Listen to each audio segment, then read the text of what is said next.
¿verdad? Y el estímulo en este caso, que ocasionó la molestia o que ocasionó la respuesta, es la picadura. Entonces, depende de una serie de elementos que se involucran para que todo este fenómeno suceda y generalmente sucede en milisegundos, ¿verdad?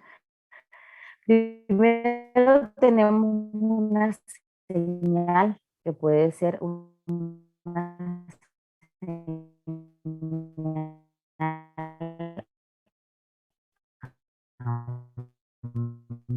ambiental o un estímulo. En este caso mencionábamos la picadura y ya vimos sensoriales que no eran más que terminaciones generalmente, en este caso son esteroceptores, y estos, este estímulo, de percibir este estímulo, de interiorizarlo, de llevarlo a estructuras superiores y con esto procesar la información para brindar una respuesta. Entonces el receptor es capaz de cambiar y transformar esa percepción eh, dolorosa, en este caso, en un estímulo que es un potencial de acción.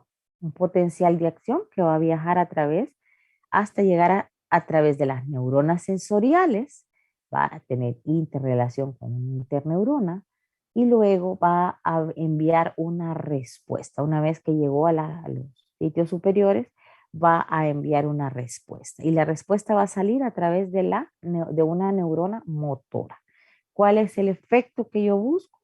Que mi órgano efector, en este caso tejido muscular, pues genere una respuesta. Y entonces golpeamos, como decía el compañero, el sitio donde sentimos o donde percibimos que habíamos sido lastimados.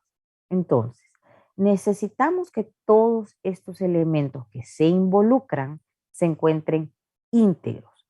Cualquier elemento que interviene en estos procesos que no se encuentre en condiciones adecuadas, entonces interrumpe la comunicación y esta interrupción finalmente no me va a generar la respuesta que yo deseo.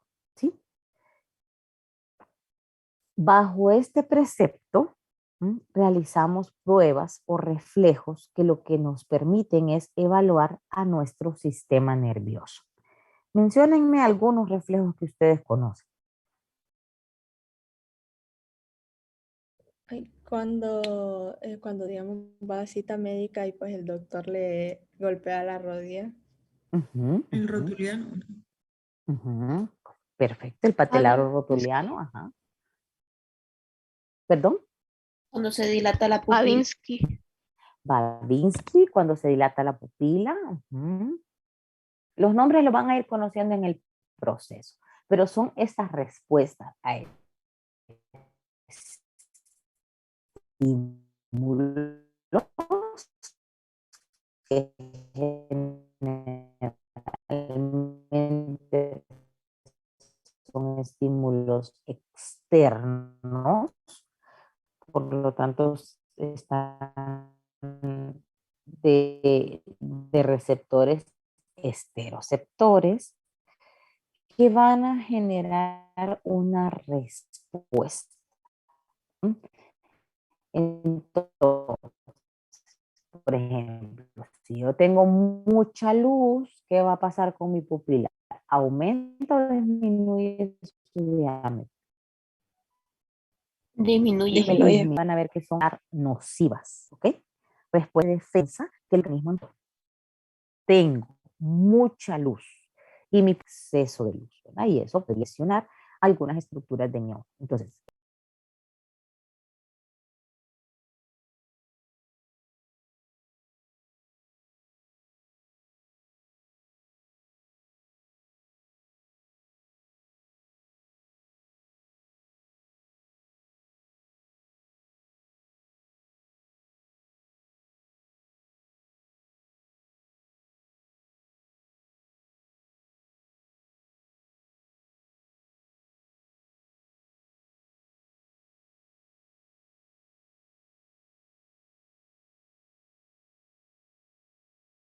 instrumentos, generalmente el martillo de reflejo en la parte inferior es Roma, y entonces con esa estructura pues estimulamos la planta del pie Y lo que buscamos es ver si los dedos se abren como un abanico, decimos que el reflejo está positivo.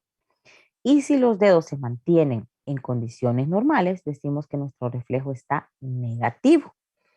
En muchos casos, en medicina, estar positivo no es nada bueno, ¿no? O sea, mantener un ánimo positivo no es bueno en medicina. Entonces, estar positivo quiere decir tener una enfermedad o tener, en este caso, un reflejo. En los adultos, nosotros esperamos que el reflejo de Babinski esté ausente. Y digo, en los adultos, vemos que en los recién nacidos, este es un reflejo normal. ¿Ok? En los recién nacidos, yo le estimulo la planta del pie y yo espero esta respuesta, que aperturen los dedos en abanico. En un adulto, cuando yo tengo presente esta respuesta al producir este estímulo, entonces yo estoy pensando en una lesión neurológica. ¿Ok? Entonces, cuando está positivo, quiere decir que se encuentra presente y no necesariamente es algo bueno. ¿Ok? En algunos casos me habla de patología, no en todos los casos, obviamente. Por eso mencionaba en medicina, en algunos casos. En medicina nada es 100%, ¿verdad? En medicina siempre hay excepciones. Bien, otro reflejo que exploramos con frecuencia es el reflejo del tendón de Aquiles. El tendón de Aquiles, pues es ese estímulo que hacemos con el martillo de reflejos. Tratamos de que el pie, que el paciente se encuentre sentado con sus pies colgando y generalmente el examinador lo que hace es elevar el pie con su mano. Puede ser en esta forma que lo está haciendo el examinador o colocando la mano por debajo de la planta del pie. Luego estimulamos el tendón y esperamos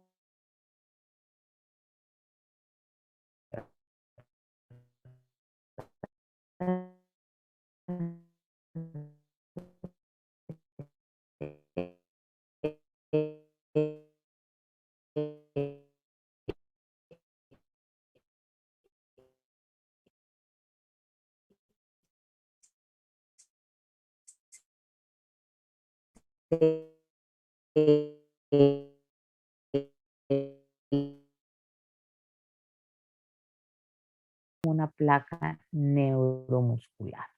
Y entonces el tejido muscular es mi órgano efector.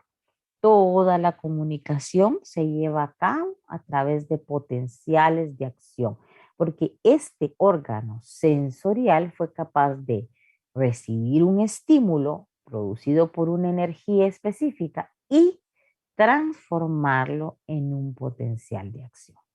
Eso es lo que corresponde al arco reflejo. Entonces, el arco reflejo es el trayecto que realiza uno o más impulsos nerviosos del cuerpo y esta es una respuesta a un estímulo como podrían ser los golpes o una sensación dolorosa. Es una unidad funcional que se produce como respuesta a estímulos específicos recogidos por neuronas sensoriales o terminaciones nerviosas u órganos receptores, ¿sí? Siempre significa una respuesta involuntaria, por lo tanto automática y no controlada por la conciencia. El arco reflejo, vamos a ver que en el receptor y el sistema nervioso existe una respuesta propagada gradual y proporcional a la magnitud del estímulo. ¿Qué quiero decir con esto? Quiero decir que si yo genero un golpe, yo espero una respuesta similar al golpe que yo generé. No espero un aumento del reflejo, ni tampoco que el reflejo sea menor al estímulo. Quiere decir que el estímulo y el reflejo deben ser similares. ¿Okay? Si yo estimulo leve, pues mi respuesta será leve. Si yo estimulo excesivo, mi respuesta será excesiva. Y si yo estimulo en una condición que yo considero que es la que normalmente emplearía y obtengo o muy poco o mucho, entonces yo estoy diciendo que mi estímulo y mi respuesta no son de la misma magnitud. ¿Ok? Y entonces ahí se estaría en patología o una hipo o una hiperreflexia. Bien, para comprender este arco reflejo, pues tenemos que hacer alusión a algo que ustedes aprendieron en neuroanatomía, que es la ley de Bell y Magendie, que nos menciona que las raíces anteriores de la médula espinal son raíces de tipo motora y las posteriores de la médula espinal son raíces sensitivas. Entonces, el estímulo entrará será percibido por las raíces sensitivas y sale o genera su respuesta a través de las raíces motoras. ¿Ok? Vemos aquí entonces como un estímulo, percepción a nivel de la piel, sensores de la piel, envía esta información, es procesada, tenemos más de una comunicación, por eso decíamos una o varias conexiones neuronales y va a salir a través de un estímulo, de un órgano efector, ¿verdad? Por medio de las raíces anteriores que son de tipo motoras. ¿No? Ese es o eso corresponde a lo que será el arco reflejo. Tiene 5 componentes que son su receptor, una neurona sensitiva, una o más sinapsis en el sistema nervioso, puede ser mono o polisináptico, una neurona motora y finalmente su órgano efector. Y cuando hablamos del órgano efector, aquí tenemos que hacer alusión que puede ser tejido muscular o tejido glandular, como por ejemplo, glándulas secretoras.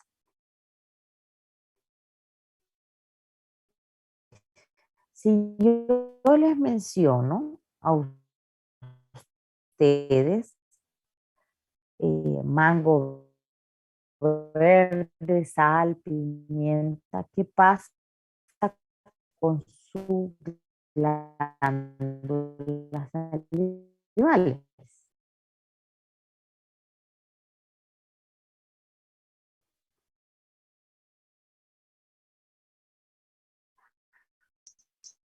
Bueno, Empieza a depende, pero pueden activarse. producir más saliva. Generalmente tienden a producir.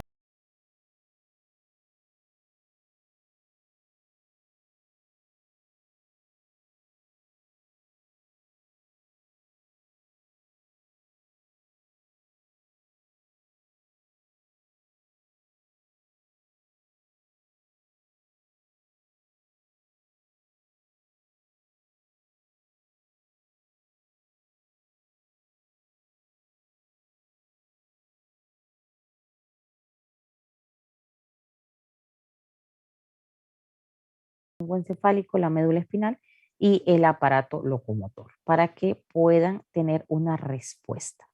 Entonces, en mi arco reflejo, yo tengo primero un receptor sensorial que es el que capta la información y esta información llega a través de las vías aferentes como un potencial de acción, llega hasta centros más especializados donde se va a lograr o se va a procesar la información para generar una respuesta ante esta estimulación y sale a través de las vías efectoras o vías de ejecución a través de un órgano efector que va a dar una respuesta a esta acción refleja que yo estoy teniendo, ¿verdad? Entonces la estimulación va a generar o lo que busca es una acción refleja. Y como les decía, en muchos casos nuestras acciones reflejas lo que logran es mantener indemne nuestras estructuras.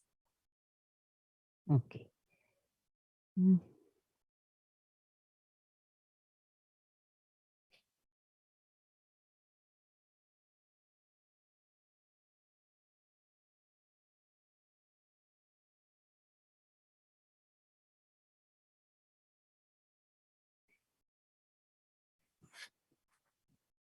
Nos faltan, todavía nos queda tiempo. Ok, bien. Decíamos que nuestros órganos efectores podían ser tejido muscular o tejido glandular. Vemos que uno de los ejemplos para que obtengamos respuesta es que nuestra musculatura debe tener un tono.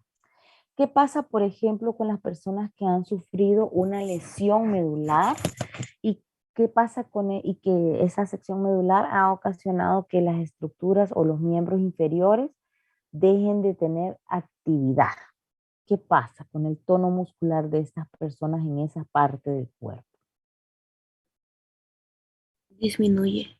Disminuye, ¿qué más? ¿Cómo se ven los músculos de estas personas? Se degeneran o son reemplazados por tejido adiposo. He visto. Ujú.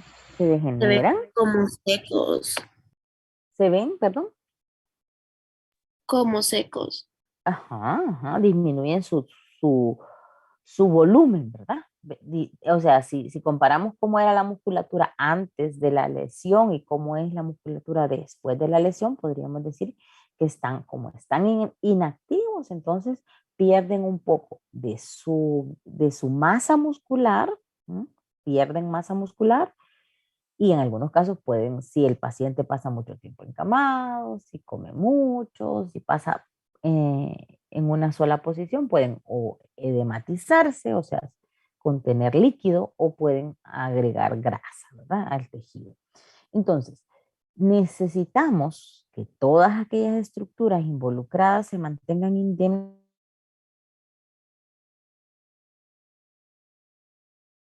sobre la cual tiene lugar un acto motor.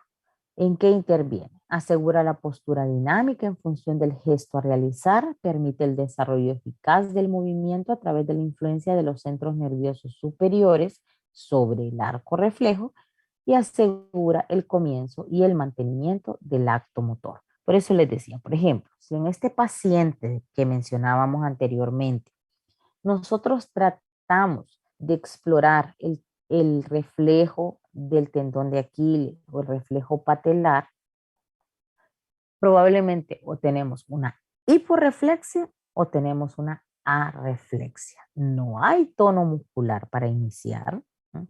Y si lo hay, puede ser que hayan algunas fibras que todavía se encuentren en conexión, pero puede ser muy leve.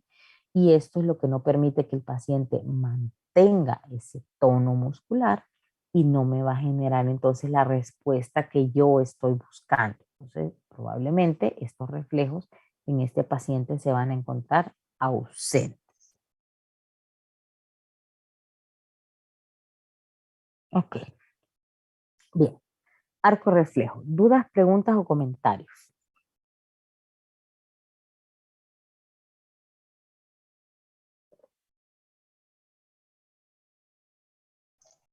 Creo que no, doctora. ¿Creen que no? Vale, ok. Vamos a hablar de otros reflejos. Un estudio que realizó Pavlov, en el cual él demostró que habían respuestas que podían ser modificadas en base a condicionamiento. Él utilizó perros con la finalidad de buscar este tipo de reflejos, ¿sí? Y entonces tenemos que el reflejo, describe el reflejo como un fenómeno nervioso más simple, preexistente a todo aprendizaje y es independiente de la voluntad. ¿Qué quiere decir esto? Quiere decir que si yo extraigo a un bebé del vientre de la madre y coloco ese bebé al pecho materno, ¿qué va a hacer el bebé? Normalmente Buscar el busca pecho. amamantar. Ujú. Ajá, va a buscar amamantarse, ¿verdad? Va a buscar succionar. ¿Alguna vez antes él había tenido este estímulo con el pecho materno? No. No. No. Entonces, es, es un estímulo que no es dependiente de la voluntad, es preexistente a todo aprendizaje porque nunca antes lo había aprendido, ¿verdad? Hasta esa primera exposición es cuando ya comienza el aprendizaje. Entonces a eso nos referimos con un reflejo. Es un fenómeno muy simple. Les pongo otro ejemplo. Si ustedes, por ejemplo, van caminando y de repente en la calle alguien les ala la mochila, ¿cuál es su primera respuesta? Jalarla de vuelta o no soltar la mochila. Jalarla de vuelta, ¿verdad? Ustedes no están preparados, ustedes no están alerta con ese estímulo, pero ustedes van a hacer algo casi que involuntario. A ustedes sus papás les dicen, miren, si los asaltan, no pongan resistencia, entreguen todo lo material, no importa. pero ustedes lo primero, instintivamente, lo primero que ustedes hacen es jalar de vuelta la mochila, ¿verdad? Porque es un acto que no está, digámoslo, estudiado, sino que es un acto reflejo. A eso es lo que nos referimos con un acto reflejo. Es un acto que no lo pensamos antes de hacerlo. Igual que sucedía con el zancudo, igual que sucede cuando estimulamos cualquier otro tendón y que genera una respuesta que nosotros no la podemos regular, ¿verdad? No la podemos regular. Y entonces vio que habían reflejos o respuestas ante algunos estímulos. Vio que había respuesta a lo que él conoce como reflejo incondicionado. El reflejo incondicionado es una conexión nerviosa innata entre una situación estimulativa precisa y una respuesta del organismo, pero la característica es que su número es limitado. ¿Qué quiere decir? Que una vez que yo estoy expuesto a este estímulo, yo generalmente mis respuestas posteriores a este estímulo ya no van a ser incondicionadas porque yo ya estuve expuesto a este estímulo. Por ejemplo, el de tipo alimentario, que era el ejemplo que les colocaba en el bebé. Una vez que ya el bebé tuvo la experiencia de que succionó y que obtuvo leche materna, ya lo aprendió. La primera vez es incondicionado, pero después va a ser un reflejo que ya él ya tuvo esa experiencia. El reflejo de defensa es la exploración de estímulos nuevos. ¿Qué es o qué considero que era un reflejo condicionado? Los reflejos condicionados son asociaciones nerviosas temporales entre cualquier elemento del medio ambiente y alguna respuesta del organismo asociada, aprendida, que son mecanismos adaptativos. Lo que hacen es ampliar su potencial de ajuste o potencial de acción. ¿Ustedes han visto los ratones que ponen o que estudian en los laboratorios?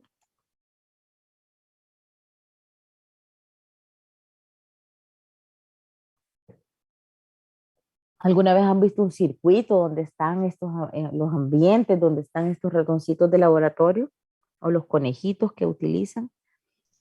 Sí, doctora. En la vida real no, pero en series de TV y demás, sí. Ajá, ajá. ¿Y qué han visto en esos sitios? ¿Qué han visto? Los mantienen encerrados. Ajá, los mantienen encerrados. Y tratan de ver cómo qué es lo que eligen instintivamente. Ajá. Cómo actúan, cómo responden.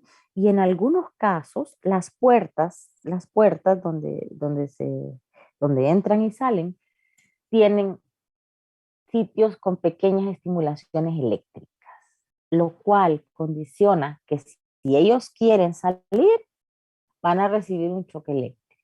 Y entonces simplemente dejan de buscar huir, ¿verdad? Porque eso es instintivo. El estar preso y querer huir es algo instintivo. Pero como están recibiendo cada vez que ellos se acercan a la puerta, un choque eléctrico. Cada vez que se acercan a la puerta, un choque eléctrico. Eso es estar condicionado. Pues quiero salir, pero cada vez que yo quiero salir, yo recibo un estímulo que no es agradable. Y ese condicionamiento va a modificar.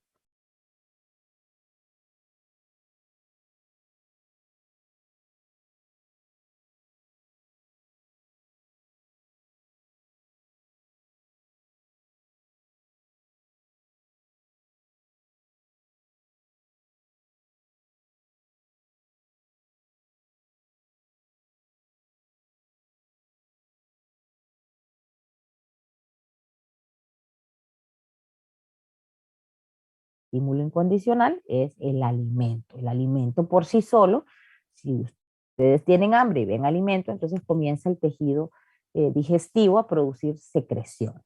Igual pasa con el animalito. Si el animalito ve alimento, pues de inmediato sus glándulas salivales comienzan a salivar.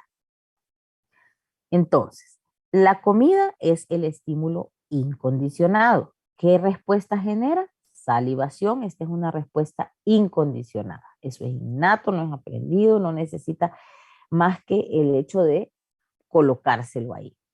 Igual que sucedía con el bebé.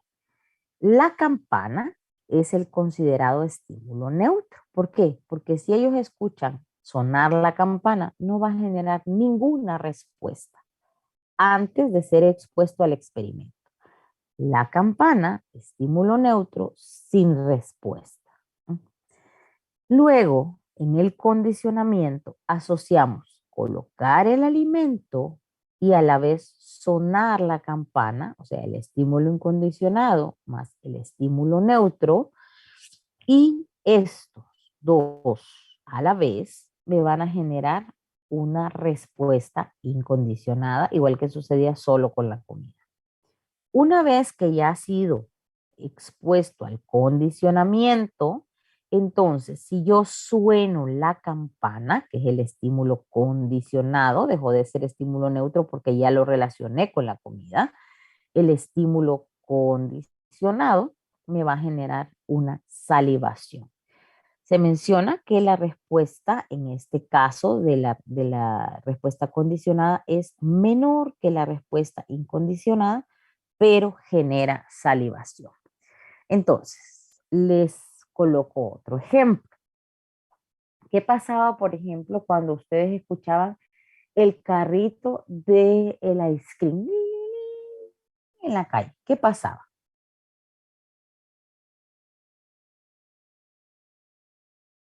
Le avisábamos a nuestra mamá para que nos diera dinero Le y avisaban a su ir mamá para que les corriendo. diera dinero y salían corriendo y paraban el carro y aunque la mamá no les diera dinero, el carro y las paletas, ¿verdad? Es el sonido de la campana. En ningún momento anunciaron que había ice cream, que venían paletas, simplemente el sonido de la campana era un estímulo, era un estímulo que ya dejó de ser un estímulo neutro porque en algún momento su mamá, cuando sonó el carrito, compró el ice cream. Entonces ustedes relacionaron el carrito, el sonido del carrito con el ice cream. Y cada vez que escuchaban el carrito, que en este caso es el estímulo neutro, ustedes ya estaban condicionados porque ya habían asociado el ice cream con el sonido del carrito y ese simple sonido ya generaba en ustedes el deseo de comprar ese ice cream. Así funciona precisamente el reflejo condicionado. ¿Ok? Bien, dudas con respecto al reflejo condicionado.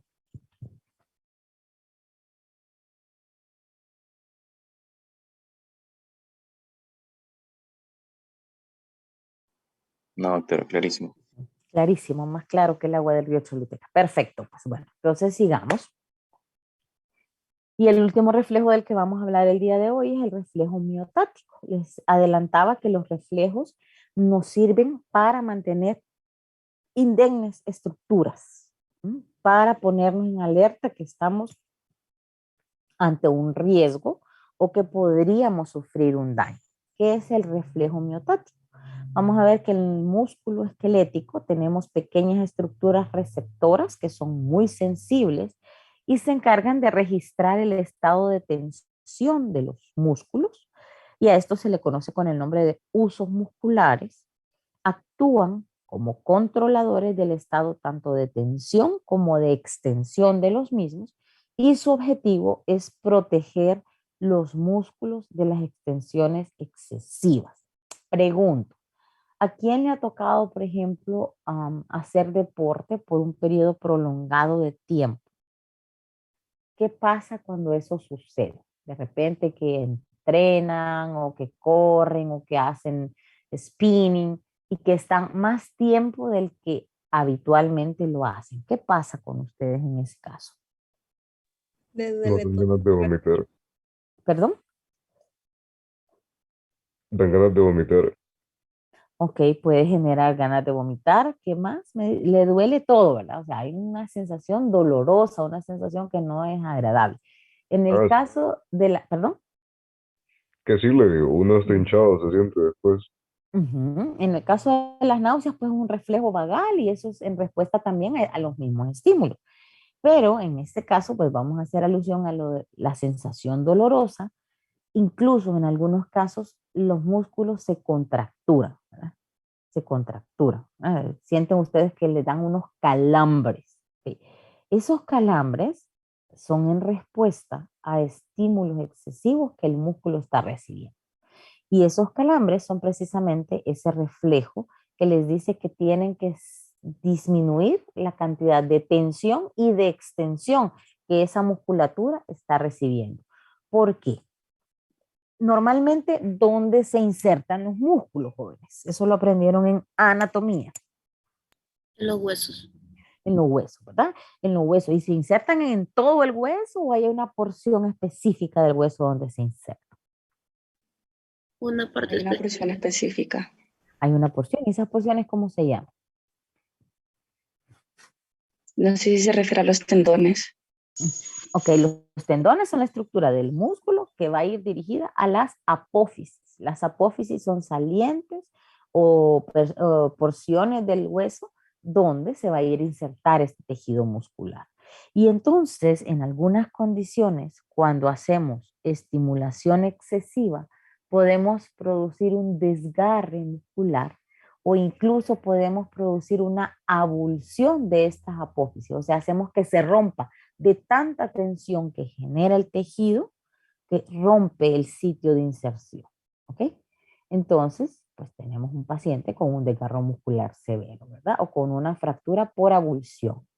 Entonces, este reflejo lo que busca es cuando nos sometemos a estrés físico de esta condición, es poner en alerta, generar esa sensación dolorosa, generar esa sensación de que hay una contractura muscular y es para evitar que estas lesiones puedan producirse. ¿Ok? Los músculos esqueléticos poseen receptores sensibles a la distensión que forman parte de un sistema de retroacción para mantener el tono muscular normal. Ya habíamos hablado del tono muscular y decíamos que era una condición de semicontractura que nos permitía mantenernos ya sea en pie, acostados, sentados. Una característica con respecto al momento en que estamos dormidos es que disminuye el tono muscular. No se pierde en la totalidad como en el caso de los pacientes con lesión medular, pero sí hay una disminución de ese tono muscular. ¿Ok? Y esa es una de las características del estado del sueño, que tenemos atonía muscular, o sea, pérdida del tono muscular. Nuestro cuerpo, ¿qué pasa, por ejemplo, si ustedes tienen un niño y ese niño está dormido y le levantan un brazo y luego lo sueltan? ¿Qué pasa?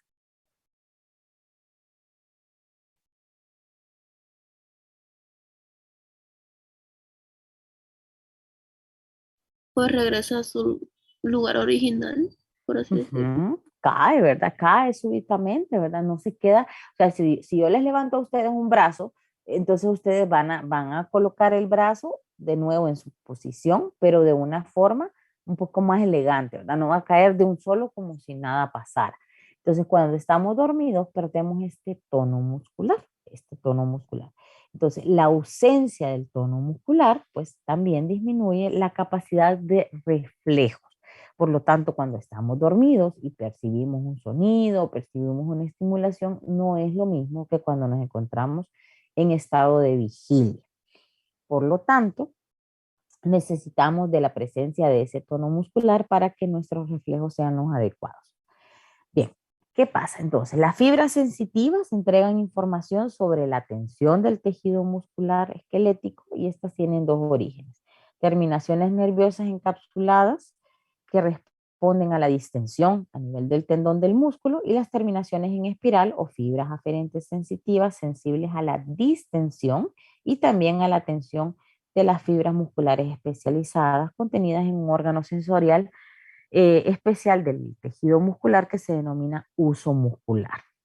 Este órgano tendinoso, también que se conoce como órgano tendinoso de Golgi, se ubica a nivel del tendón de inserción, presenta una cápsula alargada, fina y dispuesta en serie dentro del tendón que va a recibir un nervio sensorial aferente lleve el potencial de acción y este potencial de acción se va a ir a procesar a nivel del sistema nervioso central.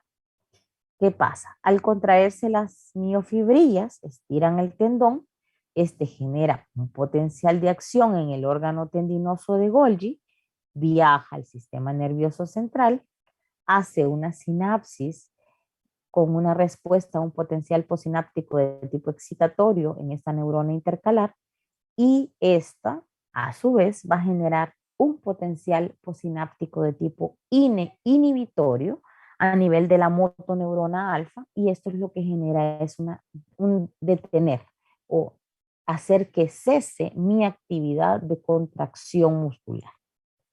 Y es así como actúa para mantener indemne y evitar que la contracción se mantenga por un periodo prolongado, por una mayor cantidad de fuerza muscular, o sea, no solo en tiempo, sino también en cuanto a fuerza, y evitar que se produzcan desgarros musculares o evitar que se produzcan fracturas por avulsión secundarias a la contractura muscular permanente. Entonces, ¿para qué me sirve el reflejo miotático? Me sirve para mantener indemne el tejido muscular y evitar que se produzcan este tipo de lesiones. Entonces vemos que de nuevo los reflejos son respuestas ante estímulos que podrían resultar nocivos o dañinos para el organismo. ¿Se comprendió cómo funciona el reflejo miotático?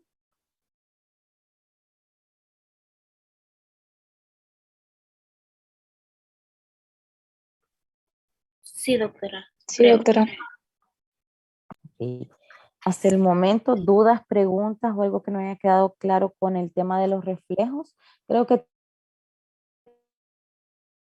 tienen una práctica.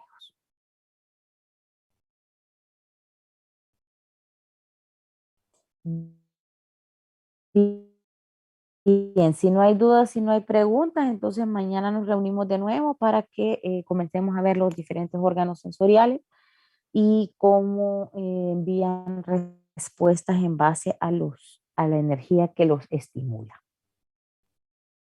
Está bien, doctora. Listo. Gracias, doctora. Doctora, que Cuídense tenga buen día. Listo, doctora. igual